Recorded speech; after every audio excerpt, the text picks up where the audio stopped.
চলো বন্ধুরা, তোমাদের সাথে নতুন স্বাদের একটা ইলিশ মাছ রান্না শেয়ার করি। এখানে কড়াইতে তেল বসিয়ে দিয়েছি, তেলটা যথেষ্ট গরম হয়ে গেছে।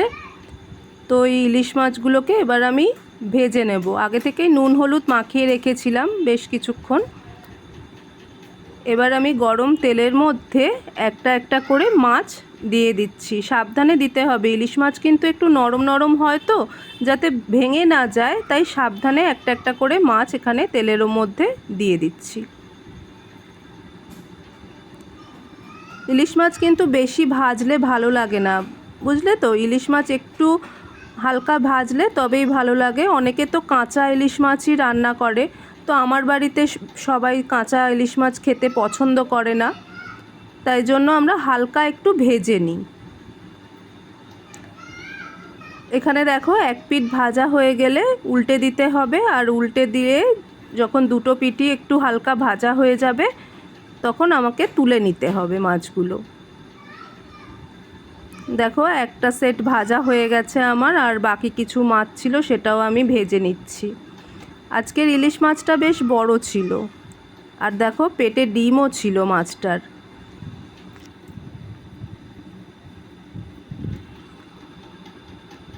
তো এইভাবে আমি সব মাছটাই ভেজে নিয়েছি, ভেজে তুলে রেখেছি। আর ওই তেলের মধ্যে আমি বেগুন কেটে রেখেছিলাম সেটাকে দিয়ে দিয়েছি। বেগুনটা বেশ ভালো করে ভেজে নিতে হবে, লাল লাল করে।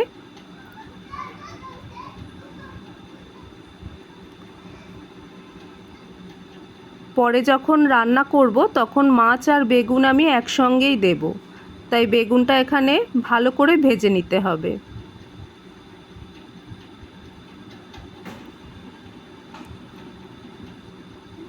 বেগুনটা নেড়ে চেড়ে ভালো করে লাল লাল করে ভাজা হয়ে গেছে, তুলে রেখেছি। তারপর ওই তেলের মধ্যে কিছুটা কালো জিরে ফোড়ন দিয়ে নিয়েছি, আর দিয়ে দিচ্ছি এখানে আলু।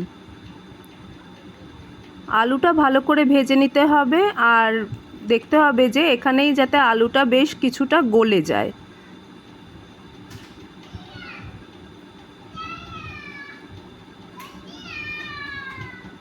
তো দেখো, আলুটা এখানে ভাজা হচ্ছে গরম তেলের মধ্যে।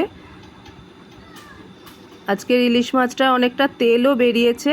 আর মনে রাখবে বন্ধুরা, ওই মাছের তেলের মধ্যেই কিন্তু রান্নাটা করতে হবে, তাহলে এই রান্নার স্বাদ আর গন্ধ একদম 100% হবে।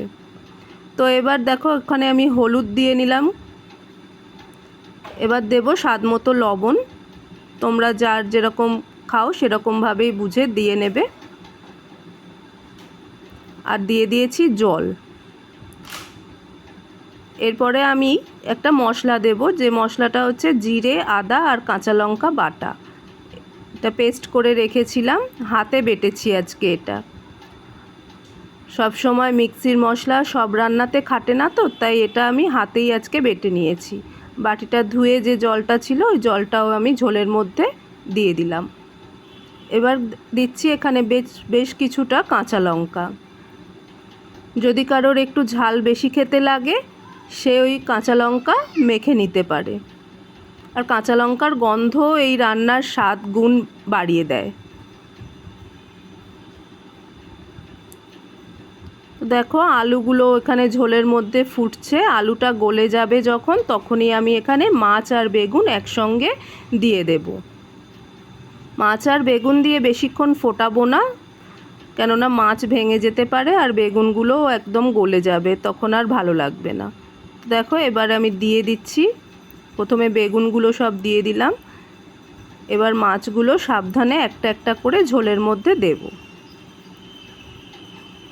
তো এভাবে তোমরাও করবে, করে বলবে যে কেমন লাগছে তোমাদের। খেয়ে দেখবে, এটা খুব সহজ রান্না কিন্তু খেতে ভারী টেস্টি হয়। আর গরম গরম ঝোল আর এই ভাত হলে তো মানে কি বলবো। এবার দিয়ে দিয়েছিলাম কিছুটা কাঁচা তেল এর ওপর। আর আমার ঝোলটা এখানে কমপ্লিট, পুরো বেগুন আলু দিয়ে ইলিশ মাছের হালকা পাতলা ঝোল। তো তোমাদের কেমন লাগলো রেসিপিটা তোমরা বাড়িতে করে নিশ্চয়ই আমাকে জানিও। আর ভালো লাগলে আমার চ্যানেলটা সাবস্ক্রাইব করো।